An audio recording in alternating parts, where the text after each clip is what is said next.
ایک دن شہزادہ سلیمان قسطنطنیہ میں سیر کے لیے نکلا تو کیا دیکھتا ہے کہ بہت سے بونے اس کی طرف آ رہے ہیں اور وہ سب بہت دکھی بھی لگ رہے تھے۔ کسی کے سر پر بونوں کی مخصوص لمبی اور ٹیڑھی ٹوپی نہیں تھی اور سب کے سر مکمل گنجے تھے۔ ان کے سر دور سے یوں دکھائی دیتے تھے جیسے چھلکے کے بغیر ابلے ہوئے انڈے ہوں۔ اس سارے مجمع میں ایک بونے سے دوسرے سے زیادہ قیمتی کپڑے پہنے ہوئے تھے۔ اس سے شہزادے نے کہا، تم کون ہو اور تمہیں کیا مسئلہ ہے؟ شہزادے کی ہمدردی بھرے بول سن کر بونے کی آنکھوں سے آنسو نکل پڑے اور وہ کہنے لگا، ہم شمال میں رہنے والے بونے ہیں، میں ان کا بادشاہ ہوں۔ ہم آج کل ایک بڑی مشکل سے گزر رہے ہیں، جیسا کہ آپ ہماری حالت دیکھ رہے ہیں۔ شہزادے نے پوچھا، مجھے بتاؤ تمہیں کیا پریشانی ہے؟ بونوں کا بادشاہ شہزادے کو بتانے لگا، آج ہم صبح کی سیر کے لیے جنگل میں نکلے تھے۔ ہمیں راستے میں ایک جادوگر ملا جو شکل سے بہت نیک اور مہربان لگتا تھا۔ وہ ہمیں جنگل میں بنے ہوئے اپنے گھر میں لے گیا اور ڈبے سے ٹافیاں نکال کر کھانے کو دیں۔ ہم سب نے ایک ایک ٹافی کھا لی اور اس کا شکریہ ادا کیا، لیکن جیسے ہی ہم نے ٹافیاں کھائیں، آپ سوچ نہیں سکتے ہمارے ساتھ کیا ہوا۔ پھر شہزادے کے پوچھنے پر بادشاہ نے بتایا، ہمارے سروں سے ایک ایک بال جھڑ کر زمین پر گر گیا اور ہمارے سر انڈوں کی طرح گنجے ہو گئے۔ یہ کہہ کر بادشاہ نے زارو قطار رونا شروع کر دیا اور اس کو روتا دیکھ کر دوسرے بونے بھی رونے لگے۔ انہوں نے اتنے آنسو بہائے کہ زمین پر پانی کا چھوٹا سا جوہڑ بن گیا۔ شہزادہ حیرانی سے پوچھنے لگا، لیکن کیا تم نے جادوگر سے نہیں کہا کہ وہ تمہارے بال واپس کرے؟ بونوں کا بادشاہ کہنے لگا، کیوں نہیں، ہم نے اس سے کہا تھا، لیکن وہ کہنے لگا کہ بالوں کی واپسی کے لیے ہمیں اسے سونے کے 100 سکے دینے پڑیں گے۔ اسے کیا معلوم کہ میرے پاس تو 50 سکے بھی نہیں ہیں۔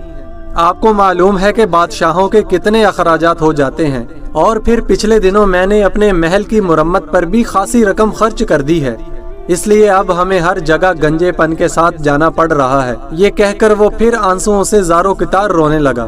شہزادے نے بونوں کے بادشاہ سے کہا، فکر نہ کرو، میں تم سب کو اس مصیبت سے نکالوں گا، میں ابھی اس جادوگر کے پاس جاتا ہوں۔ یہ سن کر بونوں کے بادشاہ نے شہزادے سلیمان کو نصیحت کرتے ہوئے کہا، شہزادے تمہیں بہت ہی زیادہ احتیاط سے کام لینا پڑے گا، جادوگر بہت چالاک ہے، یہ نہ ہو کہ وہ تمہیں بھی گنجا گونگا یا بہرا نہ بنا دے۔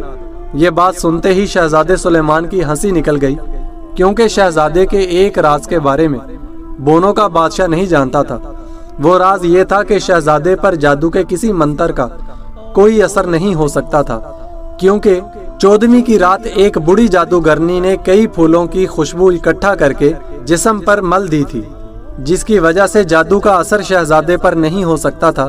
بونوں نے جادوگر کی رہائش گاہ کا جو پتہ شہزادے کو بتایا تھا، شہزادہ وہاں پہنچ گیا اور اب وہ جادوگر کے گھر کے دروازے کے سامنے کھڑا تھا۔ جادوگر نے شہزادے کو دیکھا تو بڑی چالاکی سے مسکرا کر کہنے لگا، خوش آمدید، خوش آمدید۔ شہزادے نے بھی خوش دلی سے جواب دیا اور کہنے لگا، جناب آپ کا گھر تو بہت خوبصورت ہے، آپ بڑے خوش قسمت ہیں جو جنگل کی کھلی اور صاف ہوا میں رہتے ہیں۔ جادوگر فخریہ انداز سے بولا، ہاں کیوں نہیں، لیکن کیا آپ میرا گھر اندر سے دیکھنا پسند کریں گے؟ میرے پاس گھر میں کئی ایسی حیرت انگیز چیزیں ہیں جو آپ کو حیران کر دیں گی۔ شہزادے نے یہ سن کر جادوگر کا شکریہ ادا کیا اور اس کے ساتھ گھر کے اندر داخل ہو گیا۔ جادوگر نے شہزادے کو ایک کرسی پر بٹھا دیا اور خود ایک الماری کے پاس گیا اور اسے کھولا۔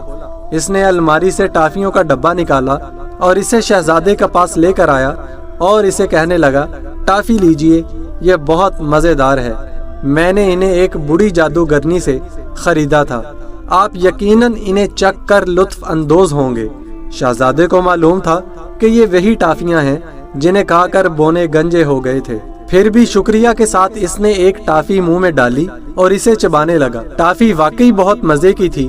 جادوگر اسے ٹافی کھاتے ہوئے بڑے غور سے دیکھ رہا تھا، لیکن جب اس نے دیکھا کہ شہزادے کے بال جھڑنے شروع نہیں ہوئے تو وہ بہت حیران ہوا۔ پھر شہزادہ اچانک کرسی سے اٹھ کر کھڑا ہوا اور خوشی سے جھوٹ موٹ تالیاں بجا کر کہنے لگا، مجھے ان چیزوں کا بھی علم ہو رہا ہے جنہیں کوئی نہیں جانتا، میں ستاروں کا علم جاننے لگا ہوں، مجھے گھاس کی تیلیوں کے بڑھنے کی سرسراہٹ بھی سنائی دے رہی ہے،